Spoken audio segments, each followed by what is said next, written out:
Noi ci siamo dati un metodo diciamo che aveva un po' mutuato anche un po' dal premio Campiello,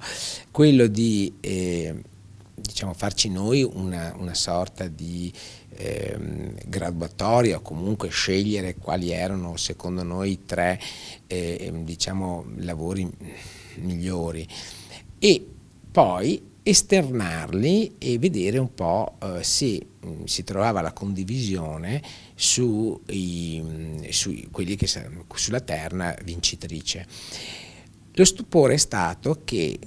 i commissari, senza essersi parlati, si sono trovati praticamente tutti attorno a un tavolo la prima volta. Con questo metodo sono arrivati poi a scoprire le loro carte, e tutti quanti avevano individuato la terna, sui quali poi abbiamo deciso di quali era il primo, secondo, terzo premio. E devo dire che anche qui c'è stata una condivisione, il che mi ha fatto innanzitutto essere contento, e devo dire anche orgoglioso, perché questo è un uscire fuori dal normale lavoro di routine, e quando ti metti diciamo a contatto con intanto i giovani e quindi le scuole, ma anche con chi deve giudicare, e vedi che hai la stessa sensibilità, lo stesso diciamo metro di giudizio, questo ti fa anche così essere contento, sereno anche della scelta finale che hai fatto. I lavori comunque erano tutti molto belli, erano diversi tra loro, e proprio questa diversità, soprattutto io mi sono concentrato più sui video, perché sul web era diciamo forse più semplice, ma sul video invece c'erano tanti lavori, quindi bisognava anche vedere qual era diciamo il lavoro più originale, il lavoro più completo, il lavoro dove c'era stato un apporto e un contributo, diciamo uno sforzo maggiore da parte non solo dei docenti ma anche degli studenti. Hanno partecipato molto scuole di territori di confine, un po' lontani dai centri, dai capoluoghi, e questo secondo me è stato molto importante, perché è arrivato un messaggio proprio dall'estrema periferia, dai confini estremi del Veneto, e questo da un lato chiaramente ha fatto piacere, perché chiaramente vuol dire che il dare la possibilità, il dare a scuole che vivono anche in zone un po' remote, in zone diciamo che a volte anche difficilmente raggiungibili, e portare un contributo così significativo, questo secondo me è stato anche un po' la particolarità e il successo di questa edizione. Io però mi auguro, e questo l'ho detto anche alla dirigente scolastica, che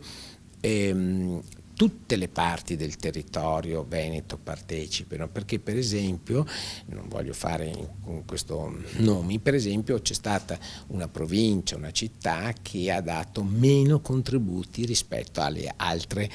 6 province, e quindi questo un po' ci ha lasciato un po' perplessi, ecco. Si vorrebbe quasi che tutte le parti del territorio presentassero dei lavori, e che tutte poi potessero fruire di un premio, di un riconoscimento, di una targa, perché chiaramente c'è questo sforzo, questa valorizzazione del territorio, diciamo, effettuata dalle scuole e dagli studenti. Seconda edizione del concorso Il Veneto per me descrive il territorio in cui vivi. Anche in questa seconda edizione il Consiglio d'Europa è stato protagonista e ha collaborato attivamente con il Consiglio regionale del Veneto per la ottima riuscita di questo concorso, nello spirito della Convenzione di Faro.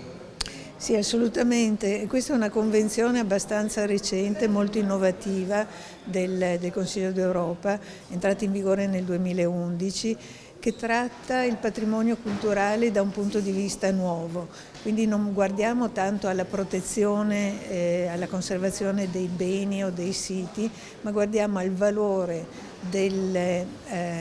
oggetti, dei luoghi, delle tradizioni per la società e per i cittadini. E quindi questo concorso, Il Veneto per me, rientra in pieno nello spirito della nostra convenzione, perché mette al centro dell'attenzione il territorio, il significato che le tradizioni e i luoghi hanno in questo caso per i giovani cittadini, i giovani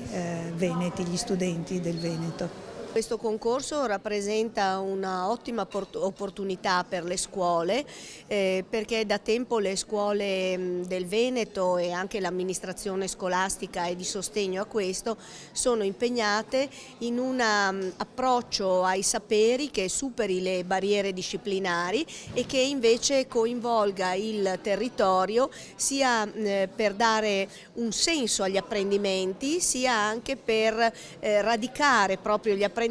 in una dimensione esperienziale, laboratoriale, che sostanzialmente è la nuova frontiera della didattica, perché oggi sappiamo che basta schiacciare un tasto e a livello di contenuti scarichiamo di tutto e i ragazzi questo lo sanno fare molto bene. Quello che manca è inquadrare le conoscenze all'interno di un orizzonte di senso e questo orizzonte di senso è dato soltanto da un sapere situato nel territorio in cui ciascuno vive.